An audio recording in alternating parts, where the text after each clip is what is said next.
As a kid who grew up in the 80s and 90s, when I think gaming, one of the first companies that comes to mind is Konami. As one of the staple companies for the NES, they released so many quality titles with a sound that's all too familiar when it hits your ear. A former shell of what they were, nowadays they mainly push pachinko machines and deny their employees from attending award events. But they weren't always this unsavory. And that's what I'm here to talk about, the Konami NES years.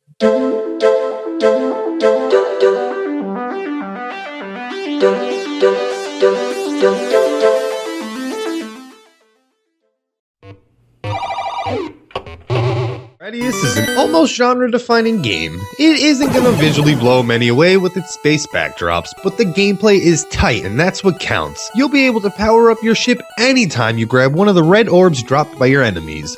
Now these upgrades come in forms of your choice, ranging from speed boosts, laser shots, and options or satellites that repeat shots fired from the Vic Viper.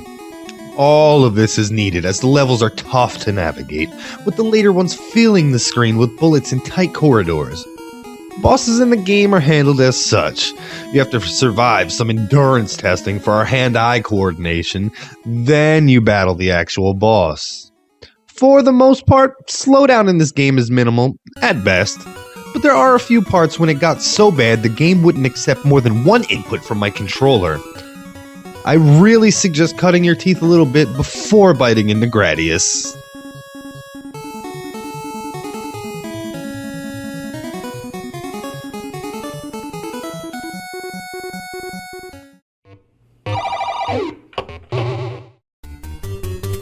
Castlevania! The game takes place entirely within, well, a castle, and the look is all too fitting. Castlevania has a simple premise based on old Universal or Hammer films, such as Frankenstein's Monster, Hunchbacks, The Merman, The Mummy, Dracula, and so much more. That simple premise doesn't mean you'll make it through this game anytime soon. The enemy placement here is the part of the game that will violate you. Alongside of that, it makes the platforming more tough than it needs to be. There are power-ups strewn about that let you upgrade your whip, along with a plethora of sub-weapons for almost anyone's playstyle. These will aid you in your quest, but are lost each time that you die. It was because of that same gameplay that we kept finding ourselves coming back to this game that punishes you when you forget enemy placement. The gameplay for Castlevania is easy to learn, but it's hard to master. We're going to be looking at a 1987 basketball release called Double Dribble. But there's something wrong with this box. Is it this guy right here with the elf looking ear? No. Is it that referee up there sitting on an imaginary bench? No. You know what? For all you millennials in here, I'm going to let you know a little secret. White people actually played basketball at one point. Double Dribble was released on the Nintendo Entertainment System by the great company of Konami in 1987 and sported some very faceless graphics for an otherwise boring game of basketball. Now we all know how to play basketball, cause surely we're not all as stupid as Sarah Palin, so we can't really hold that against it. But I gotta be honest, the color palette looks like shit! I mean, look at the colors we're dealing with: blue, green, red, and some kind of yellow-brown. What the fuck is going on? Also, what's going on with that flashing on the sprite there? I know this happens in a lot of other games, but that's the worst one I've ever seen. Is it having heat stroke? Is he having a hot flash? I think I'm gonna have a seizure.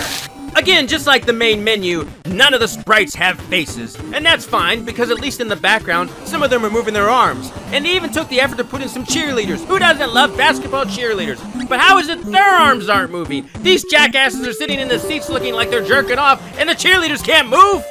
And what's with the dunk shot photo? I know we got color limitations, but Jesus, green, red, and white to depict the crowd looks like some sort of bush, and the main character is white and gray. He's the same color as the lights. What were they going for here? Who was the color artist? Was some sort of maniac veteran liberal? I don't understand what's going on. The Fratellis are back, and they're pissed.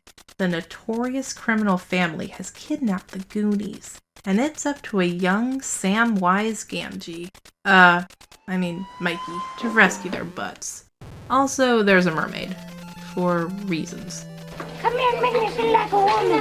Come on, give me a nice wet licorice kiss.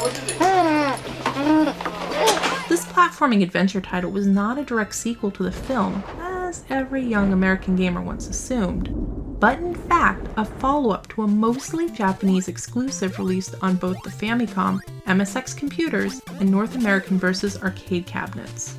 Once again, Mikey must descend into the subterranean caverns beneath the Fratelli's restaurant, do battle with swarms of rodents, reptiles, and arachnids, knock some nuts with his hefty yo-yo, channel his inner pirate maniac, and beat old ladies senseless with a hammer? Yeah, wait a minute, Mikey. You know, I don't think they explored this character trait in the movie, but Mikey's a little sadist. You shut up about that stuff. I'm genuinely surprised that this feature escaped Nintendo censorship. A company notorious for altering games with references to Nazis, religion, cigarettes, alcohol, and nudity was apparently A-okay with the grotesque acts of violence such as bludgeoning little old ladies repeatedly while they plead for mercy. And your reward for this bit of the old ultra-violence? A candle. This was no accident. You had to hit the woman with the hammer, several times I might add, to unlock the candle which you need to see in dark rooms. I repeat, Mikey is one sadistic little bastard. Kids suck. Anyway, the goal of the game is to locate and free all of Mikey's friends, which you'll accomplish by successfully navigating the underground labyrinth and collecting all the items and equipment needed to advance to new areas. The game isn't really hard in the traditional sense. The jumps are a bit floaty and you will die occasionally, but there's no real consequence for doing so. Continues are unlimited, and you resurrect on the same screen in which you died. Worst case scenario, you'll need to spend a few minutes harvesting enemy drops in order to replenish ammo and keys. But you retain all found equipment, Goonies, and item containers. The game's real challenge comes from figuring out where to go and what you need to find in order to get there. You pick up locator devices which display blue dots on your map showing you the locations of the imprisoned Goonies. But to reach a particular captive, you might first have to track down a key item that negates a barrier. We got it! We got it! Clockwise. Try it, Mikey. Try it. Yeah. Such as a diving suit that allows Mikey to swim underwater. Fans of the Metroid series will either find much to love or much to be frustrated by. Oh, shit! Unfortunately, the map is often more confusing than it is helpful. Levels don't connect to each other in any sort of logical way. Mikey will start off on one side of the map, enter a door, and be magically transported to another room on the opposite side of the map. This is very disorienting, and you will quickly find yourself randomly opening and closing doors you've already explored in the frantic search for a new passage. Because Goonies 2 utilizes a password system, it's impossible to navigate by landmarks. Basically, the more information the game has to keep track of, the longer the generated password needs to be. While it's impractical for the system to remember minor toggle switches like revealed hidden doors and unlocked wall safes, it's nearly impossible for the player.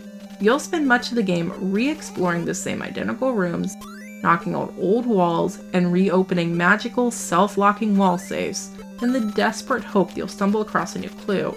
But reading this sentence when you're already lost is enough to drive anyone to commit geriatricide. Jerk alert!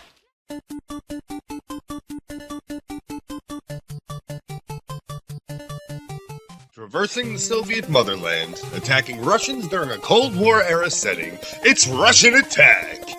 It was also released in Japan under the name Green Beret, with some of the most badass box art I've ever seen on the Nintendo.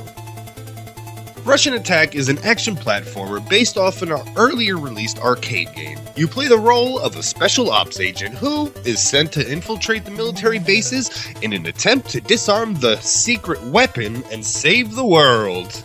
The main weapon for dispatching commies is a short, stubby little knife.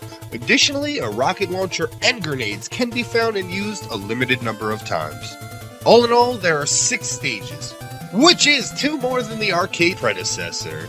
At the end of each of these stages, you must survive a rush of devout soldiers willing to lay down their life for their country. To be honest, there isn't much meat on this bone. Russian Attack isn't by any means the best Konami game, but it did help cement the name into the mind of gamers.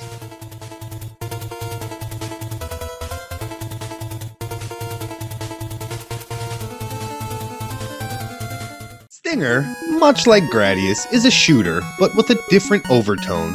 We get a mix of side and vertical scrolling levels with bright colors. The stages feel alive and have items to increase your score littered across the ground. The enemies are all very cute and almost everything has a face. Do not let the look of this game fool you with its happiness though. This game is tough and very unforgiving. To help along the way, we do have power-ups. They come in the form of bells that are hidden in clouds. Hitting the bells a number of times will change its color. Each different color will give you a different sort of shot pattern.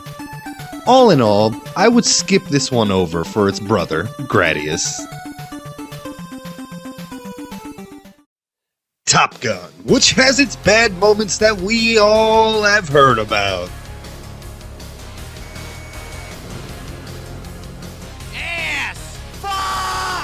I don't think the game is that bad, and it's a lot more playable than a lot of the other garbage that's on the Nintendo. It plays like Afterburner, so if you like that, why not like this? It's just you, a jet, some firepower, and tons of things to shoot. Not to mention this rockin' music we're listening to right now.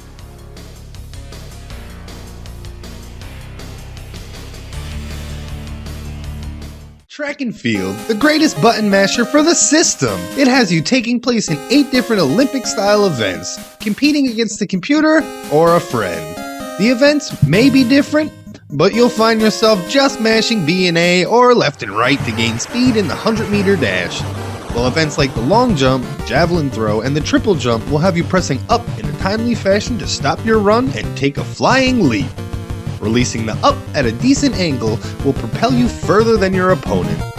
Then we get a few unique events that use different gameplay mechanics. The skeet shooting. The timing for the shooting the discs is impossible. It was really tough trying to get through this one. Then we have archery.